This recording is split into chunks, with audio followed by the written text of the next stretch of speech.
একটা পাথর, এই পাথর ছুঁয়েছিল মুঘল সম্রাট, তার সিংহাসন গেছে। ফরাসি রানী পড়েছিলেন, তার মাথা গেছে। এক দাস লুকিয়েছিলেন পায়ের চামড়ার নিচে, জীবন গেছে সমুদ্রে।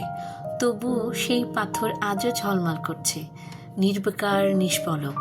সেই পাথরটির নাম হচ্ছে হীরা।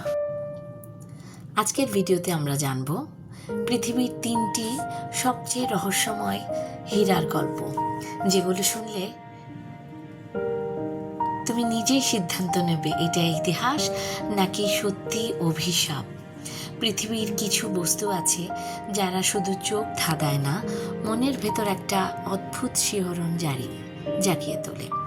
হীরা তেমনি এক রহস্যময় সত্তা, যে শুধু গয়নার বাক্সে বসে থাকা ঝলমলে পাথর নয়, সে ইতিহাসের সাক্ষী, রক্তের স্মারক আর কোটি বছরের নিঃশব্দ তপস্যার ফসল।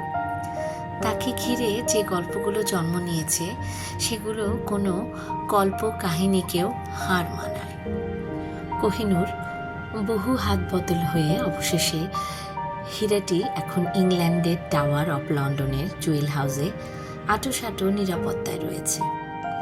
রানী ভিক্টোরিয়া ঘোষণা করেছিলেন, ইংল্যান্ডে কোনো রাজা এটি ব্যবহার করতে পারবে না, শুধুমাত্র রাজাশ্রী বা কোনো নারী এটি ব্যবহার করার অনুমতি পাবেন।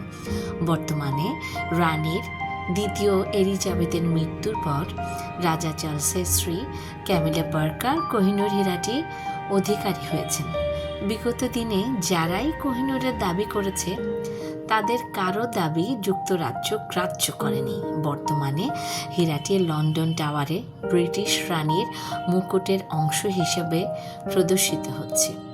সেখানে কোহিনূরের সামনে একটি বিজ্ঞপ্তি সাঁটানো আছে, এই বিশেষ হীরে ইংল্যান্ডের মহারানীকে পাঞ্জাব শাসক উপহার দেন।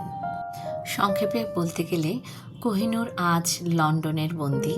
ব্রিটিশ রাজমুকুটের অলংকার ভারত, পাকিস্তান, আফগানিস্তান সবাই দাবিদার, কিন্তু ব্রিটেন নির্বিকার। হীরাটি নিজে নীরব, তবে তাকে ঘিরে বিশ্ব রাজনীতি আজও সরব।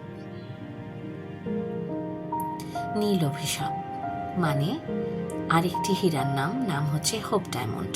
ফ্রান্সের রাজা চতুর্দশ লুই যখন এই অপূর্ব নীল হীরাটি কিনলেন, তখন কেউ জানত না এর পরিণতি কি হবে। হীরাটি চুরি হলো, রাজবংশ ধ্বংস হলো, গিলোটিনের মাথা হারালেন।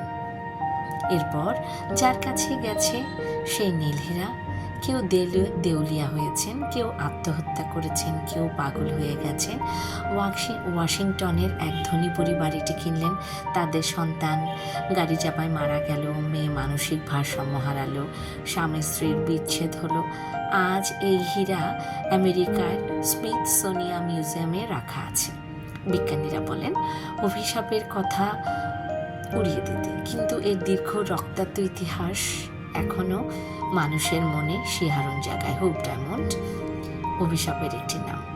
বিশ্বের সবচেয়ে বড় ডিপ ব্লু ডায়মন্ড। হোপ ডায়মন্ডের চারপাশে 16টি সাদা হীরা এবং নেকলেস চেনে 45টি সাদা হীরা আছে। অভিশাপের ইতিহাস শুরু। কিংবদন্তি বলে হোপ ডায়মন্ডের পূর্বরূপ 115 ক্যারেটের একটি হিন্দু দেব মূর্তির চোখ থেকে চুরি করা হয়েছিল। সেই মুহূর্ত থেকে শুরু হয় অভিশাপের গল্প। ফরাসি বণিক 1642 সালে এটি ভারত থেকে ইউরোপে নিয়ে যান। পরে হীরাটি কিনে নেন একজন কিং বা রাজা। পরে গলায় উনি এটি নেকলেস বানান। লুইস এরপর হীরাটি তার নাতি এবং রানী অ্যান্টনি কাছে নিয়ে আসেন। ফরাসি বিপ্লবের উভয়ের গিলোটিনে শিরোচ্ছেদ হয়, সুতরাং এই হীরাটি অবশ্যই অভিশাপ নিয়ে আসে। মেরি অ্যান্টনির ঘনিষ্ঠ বান্ধবী প্রিন্স এই হীরা পড়েছিলেন, তিনি অল্প দিনের মধ্যে নিহত হন। এই হীরাটি কেটে 45 ক্যারেটের হোপ ডায়মন্ডে রূপান্তরিত করা হয়। এরপর তার নিজের ছেলে তাকে হত্যা করে, হীরা চুরি করে নেয়, পরে নিজেই আত্মহত্যা করে। গ্রিক হীরা দালাল সিমন বলেন, হীরাটি আমি কিনে নিয়েছি। চুক্তির রাতেই তিনি তার গাড়ি নিয়ে গিরিখাতে পড়ে যান। স্ত্রী ও সন্তান সহ নিহত হন। তারপর একজন হাবিব বে নামে হীরাটি কিনে নেন এবং তিনি অল্প দিনে ডুবে